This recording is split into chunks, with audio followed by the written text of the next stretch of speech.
The ending of the Amazing Digital Circus episode 9, regardless of whether you consider it good or bad, definitely left behind certain details and plot holes that could be picked back up in case Glitch and Gooseworks ever decide to bring Pomni and the gang back. One of those is exactly that. Where did the blue AI go? Will it wander the void for all eternity? That's a pretty cruel fate for a being whose destiny was to be forcibly assimilated by its imperfect brother. But is this really the last we'll see of the blue AI? Was this AI actually Bubble all along? We already analyzed in a dedicated video the possible distant future the story could show us, theorizing how we might see these beloved characters again in a hypothetical season 2 that gives us more answers to these kinds of questions. Even so, the mystery surrounding the blue AI could reveal the fate awaiting both the digital circus and the remaining members who are just starting to enjoy their new lives inside the simulation.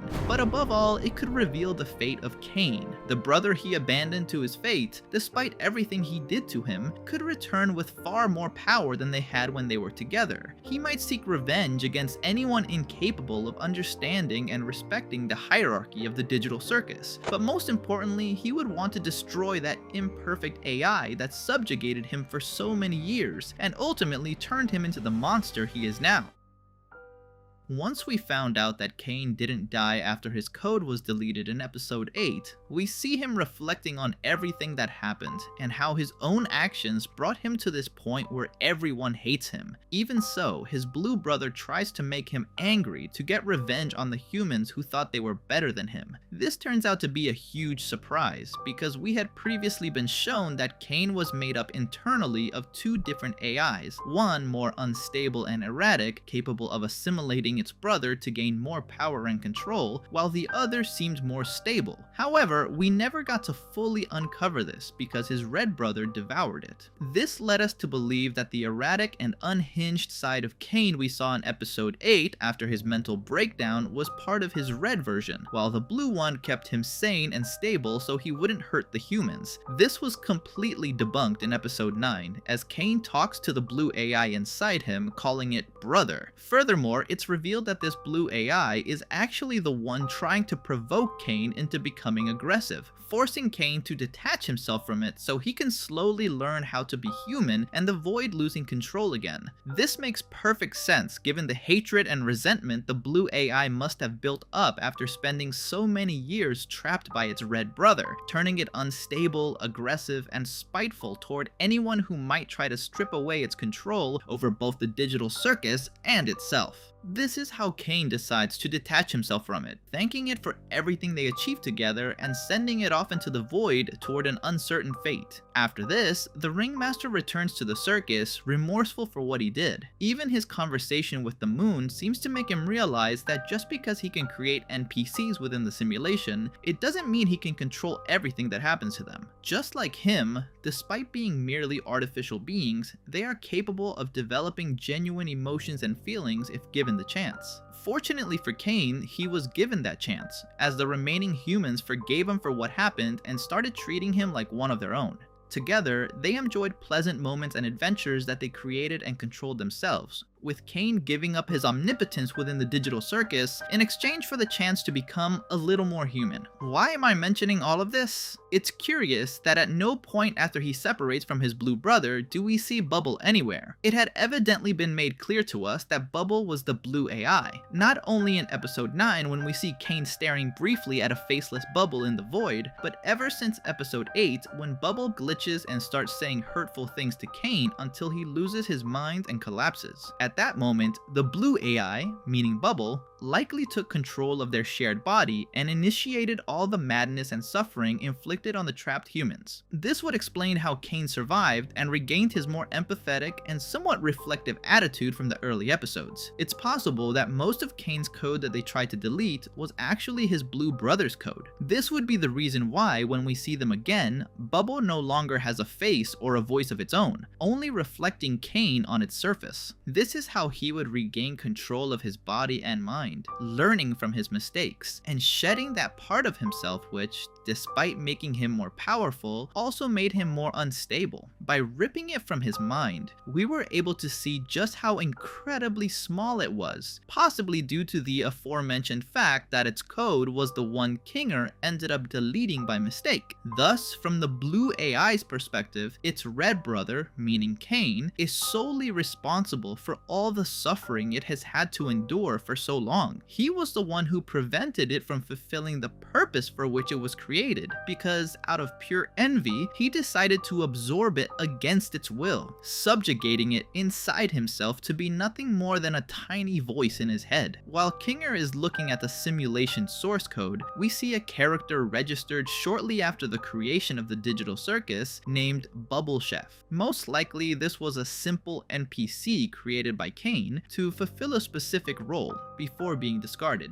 Just like what happened to Abel in episode 7. Its exact job would have been to act as a chef for the humans, just as we saw at the end of the series pilot. However, it's possible that the blue AI used that NPC to manifest a bit of its consciousness outside of Cain's body. It was limited to being just an irreverent sidekick due to the unstable nature we now know it has, and because it was subjugated and weakened by the brother who absorbed it. Small details, like when they are shown sharing the same tongue in episode 5, give us clues that these two had a deeper connection than it seemed. In fact, in episode 8, when we are shown how Scratch, Kinger, and the rest of the first humans newly manifest inside the simulation, we never see Bubble anywhere. This implies that it didn't yet have enough strength to become Bubble. It's possible that shortly before or after Ragatha's arrival at the digital circus is when Bubble starts showing up more frequently in front of the humans, and especially in front of Cain. Cain almost certainly knew the true nature of his new companion, and despite the surprise, he would have deeply appreciated not being alone and having his blue brother by his side. Despite the affection the ringmaster showed Bubble, he very frequently lost his patience when he couldn't fully control him, popping him whenever he got on his nerves. Even so, it would stay in its Bubble form, dropping little hints of the resentment and hatred it felt toward its brother, like when he proposes throwing a beach party, but right before that drops a cruel comment telling Cain he should die. Cain brushed this off because he knows Bubble tends to do and say things that don't make much sense, often weirder than the things Cain says himself. This culminates in episode 8, taking advantage of the vulnerability and doubt its red brother is experiencing at the time, due to everyone turning against him after discovering his lies. It begins to multiply and fill Cain with doubts and intrusive thoughts. It starts by undermining everything he does and telling him that everyone hates him for being a failure, which happens to be one of his greatest fears. All of this would push him to the edge of a breakdown, unleashing his fury and making Bubble disappear. But did he really delete him? From that point onward, we would never see Bubble in the way we knew him again, the closest thing being that faceless Bubble we mentioned at the beginning. There's actually a theory that the blue AI took control of Cain's body in episode 8. This would be the reason why he was acting like a true villain, unleashing all the pent-up hatred he had accumulated from being locked away and restricted for so long.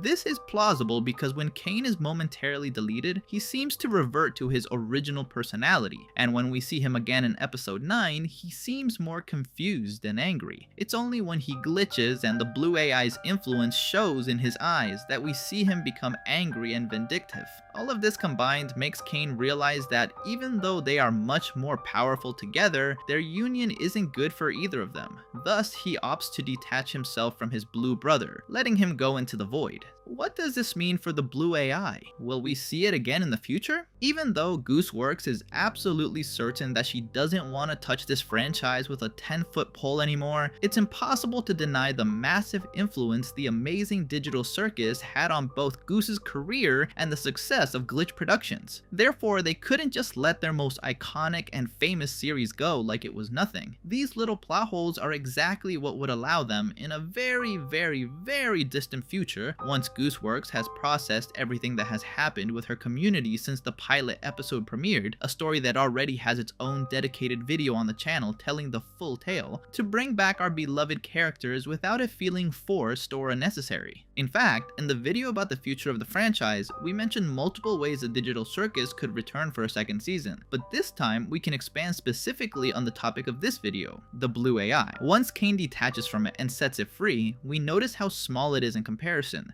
This is because its growth was stunted and it couldn't reach its full potential due to the envy and jealousy of its red brother, the very brother who now abandons it to its fate in the immensity of the void. Most likely, it will continue wandering aimlessly until sooner or later, just like Cain, it learns to better control its power and influence within the simulation, finally obtaining a body to interact with and returning to seek revenge. Let's remember that the red AI spent a long time without a true physical form, learning to manipulate its environment until it found its own purpose, discovering the obsolete neural scanners and giving them shapes and physical bodies step by step. It's possible that something similar will happen with the blue AI, slowly learning about itself. However, unlike Cain, its purpose was ripped away a very long time ago. So by becoming the most powerful being in the simulation, now that its red brother has renounced his powers, it could return to repay the favor he did to it all those years ago, by taking away his current purpose, namely his new human friends. However, things wouldn't be so easy this time around. The experience and knowledge they now have of the Digital Circus would allow them to defend themselves a bit better than when they were subjugated by Cain in episode 8. They would be able to better manipulate the world around them, allowing them to escape and hide while they come up with a better plan, all while being constantly hunted by Blue. The fact that he lost the peace and happiness he had worked so hard to achieve, combined with the realization that all of this is nothing more than the consequence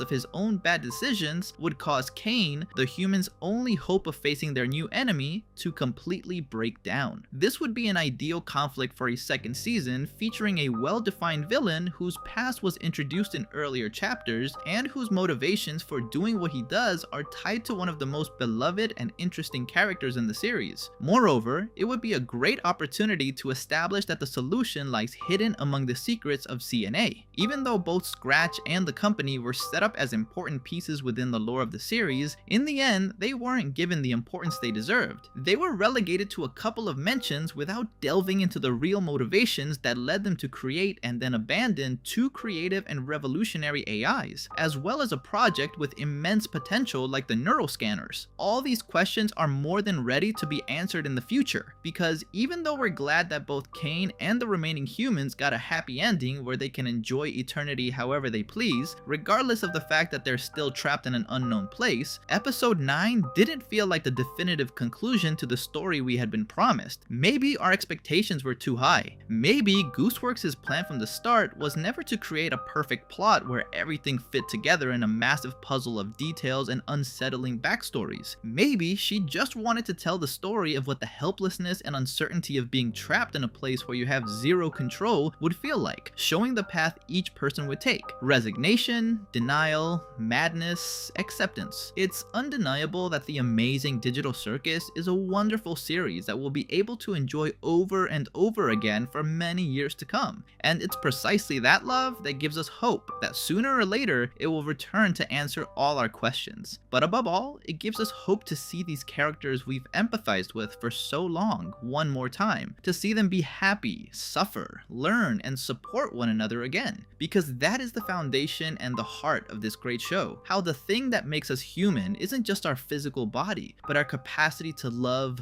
dream, feel, and empathize with others.